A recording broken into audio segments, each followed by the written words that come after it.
It was early morning at Tidmouth Sheds. Duck and Henry were waiting for their drivers to arrive. It isn't right! Beg pardon, Henry, but what are you talking about? It's all this work. No sooner one job is done, there are 10 more that still need to be done. It's time we got another engine. Just then, Henry's driver arrived. Come on, Henry. Goods trains don't pull themselves.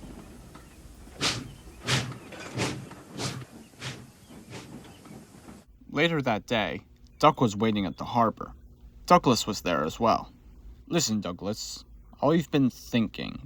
Go on then, Duck.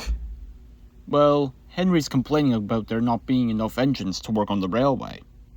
Well, we had a similar predicament a long time ago. But then I ended up finding Oliver in the scrapyard and knew he works on this branch line. Well, I have to go now. Goodbye, Douglas. Duck had to take a goods train to the other railway, but he couldn't stop thinking about what Henry had said that morning.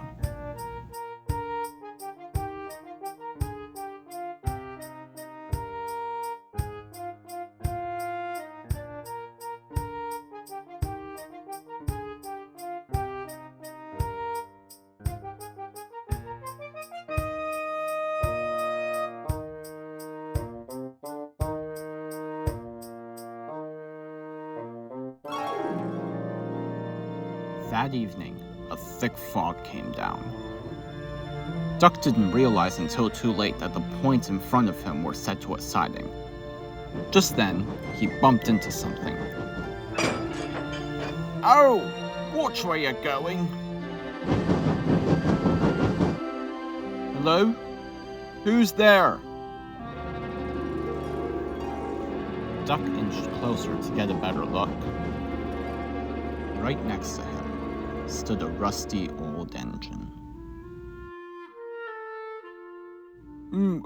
Beg pardon, sir, but who are you? Oh, sorry, forgot to introduce myself. My name's Carter.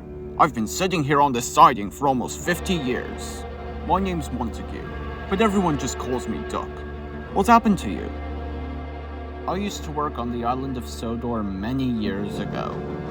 Eventually, I left the island to work as a goods engine on the mainland. I worked here for another 20 years or so before the diesels took over.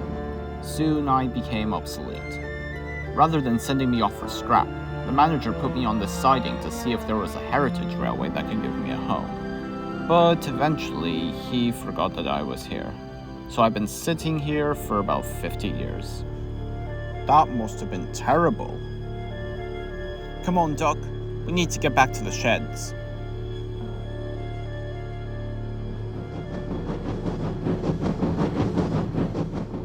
But Duck couldn't stop thinking about Carter.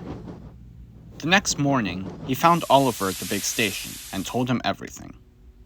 Duck, you need to go rescue him. But I never rescued an engine before. Now listen, if Douglas didn't save me all those years ago, then I wouldn't be here now. Oliver, you're right. Now listen, I have a plan.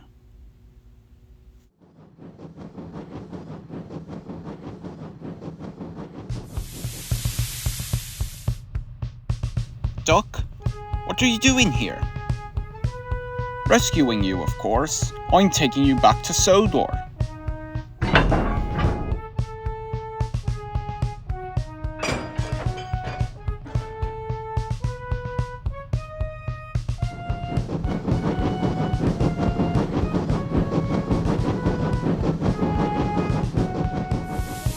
Soon, they arrived at the last station before the bridge. Duck's driver found a tarp and put it around Carter for protection, and the two engines set off into the misty night. Welcome to Sodor, Carter! They arrived at the works just as the sun was beginning to rise.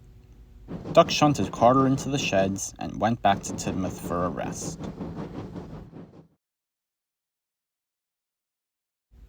Later that day, the Fat Controller came to see Duck. Duck, I must congratulate you on your heroic efforts last evening. You are a really brave engine. I shall see to it that Carter is restored to his former glory." The Fat Controller was true to his word. Within a few weeks, Carter was mended and painted in his old colors. He is now a goods engine on the main line and is keen to help out whenever he can.